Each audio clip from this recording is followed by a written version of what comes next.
Hello everyone, this is Zeeebo and welcome to this AFK journey video. So in this AFK journey video, we're going to talk about our first impression for Harak. And there was some last minute change of plans from Supreme Plus to Paragon 2 because he's just way too good. And based on our initial testing from the stream itself, this unit has been performing everywhere. AFK stage pushing, Dream Realm, PvP, right, as well as Relentless Rumble. Impressive stuff right here. So not gonna blow him up too much. I'm not gonna explain this team idea. I'm gonna save it for like the best PvE teams, etc. But this unit goes really well into the Mauler factional team as well, providing that physical damage that glues the team together, because OD is a magical attacker, he's a physical attacker, so you can deal with units from both spectrum.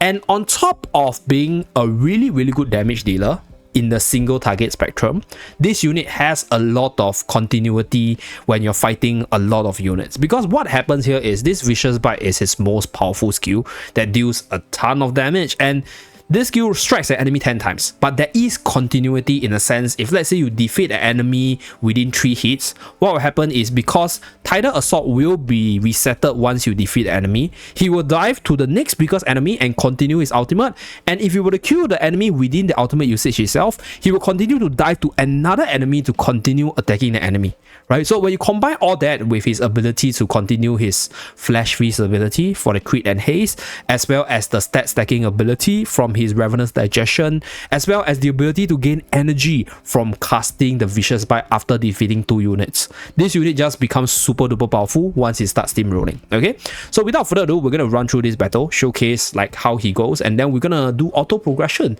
while we showcase the other game modes with this character. So far I think initially I thought like you eating your own unit is going to be detrimental for you, because like you're going to lose power in terms of the other unit itself. But then once you unlock him to the Supreme Plus tier, once you unlock the Ravenous Digestion, because he's getting so much stats, he will be able to become the last man standing. And another thing about like the usual battles itself is, once you start killing an opponent, he will just become stronger over time. And that's where you don't actually need to eat your own ally, and that's where you will be naturally pushing through the enemy's team once he starts steamrolling. So I think the very first thing to ensure that this unit is your core of the team is to make sure he survives, right? So now we are using the Tasi team right here. Later on we'll go through the auto progression. So the Mauler team with Harak together with the Tasi team will probably be the brand new hyper teams to push through the AFK stages. We'll do more testing on that to finalize on that, but I feel that it is probably going to be that case, because Tasi has always been this hyper team used for all these talent stages. So we're going to go with auto progress, and then we're going to come back later. Now we move on to the Dream Realm side. So I just released a video with regards to the Dream Realm side, and previously the max score for this account was about 63 billion. So we amped up the damage to 80 bill. So impressive stuff. It's additional 17 billion damage. So pretty crazy for Necro Dragon right here.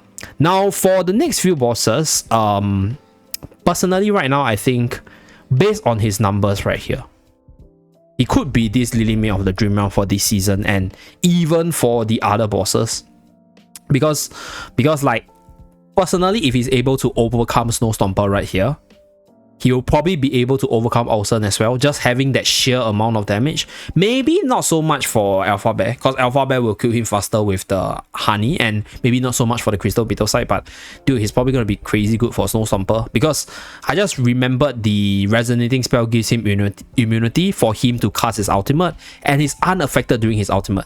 So if he's unaffected and he's invincible, he can actually bypass the silence of Snow Stomper. And since you're just going to use him as this hyper carry, you can just feature units on the battlefield for him to eat up, and then you're good to go for Snow Stomper itself. So I think it's going to be really good for Snow Stomper as well.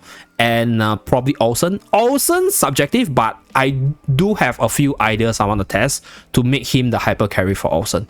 So Lone Gaze possible as well. Skyclops has already been proven to be really good. King Croco I haven't had a chance to test it out yet, but we shall see how it goes. But that's pretty much for the Dream Realm side, right? Amped up by 17 bill damage. Okay, so for the PP side, we'll run through some records. So this character, right, is just crazy once he ramps up. Like, he's more like a rogue character than a warrior character in my honest take, because like he starts killing and then he becomes stronger, and he will just steamroll over your opponent's team because he goes after the weakest enemy and then finish them off.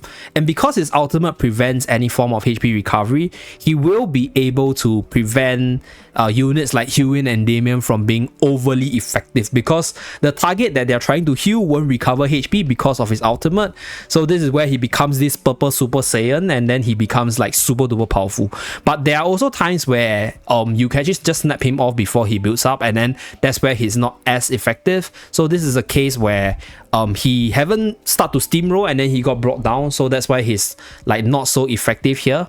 So he's not invincible, but you can actually build a team around him to make him the hyper carry to win you the match itself, which I think is definitely doable. So we will be exploring a few team options in the next few days to just see whether or not there is an optimal team for him on the defensive side. So we're going to showcase one more. So far, the team that I had the most success with, no joke, is the Celestial Hypogean team featuring 6 Celestial Hypogean characters. So this is the team that I was running and had a lot of wins, and then I decided to try out like different team setups to see how well he will fit in the other teams itself. So this is just a for fun team. Okay, we're gonna put in this and probably gonna put in our dear Tailin here, I guess. Okay, so this is just a for fun team, but we built it around Harak being the carry, because all the other units are there to provide additional stats, provide additional bodies, provide additional buffs. No heal, by the way, because Harak himself has lifesteal. So we have the buff from Rainer, which means that he's taking a lot less damage because of the damage reduction. And you see him become this super duper big purple demon over here, taking over the battlefield. So yeah, I do think if you build teams around him, he's going to carry you in the PvP side. So that's for the PvP side. Now, one more game mode I want to talk about is the Relentless Rumble. So we did a Relentless Rumble best guide previously before he got released, but there's a brand new team that does even more kills on Brawl 3 with him. Right here, 63 kills. So we're gonna showcase the battle, and you guys see his power over here against like multi units. So this is his power against multiple enemies. So one thing I thought initially he won't be that good is like he's a single target unit, so it's not that good in terms of dealing with multiple enemies itself. But it turns out I was wrong. Wait, let me reposition a little bit. So gonna put Smokey here, and then we're gonna let Tailin be the foot. So one thing about him initially was I thought being a single target unit, he might not be like that good against many units, but like I mentioned, I was wrong, right? He gains more stats and he becomes more powerful once he starts steamrolling. And once he starts steamrolling, he just keeps on diving around, killing the next unit. And before the unit even spawn, he would have killed them. And then that way, you don't even need to feast on your own teammates for the feast ability over there. So that's why this character is probably gonna be like really, really important for all this multi-mobbing contents moving forward, just because of how much single target damage he can do and how much continuity he has with his ultimate and his second skill itself. Yeah, the combination of the second skill reset as well as the massive damage output of the ultimate as well as all the different buffs on this character makes him this one-hit killing machine that jumps around. He's literally like a Vegeta. Can you see that? He just teleports like a purple aura guy left and right. Really, really impressive stuff, by the way. Yeah, like I haven't had so much fun in quite a while, and yeah, Harak definitely delivered in the first day of the pooling session itself. So yeah, that's pretty much it for this video. You guys can see the damage output for yourself, and pretty impressive stuff, but we'll be doing more testing for him, so stay tuned for our future testing, and I'll see you guys again in my next video. Bye guys.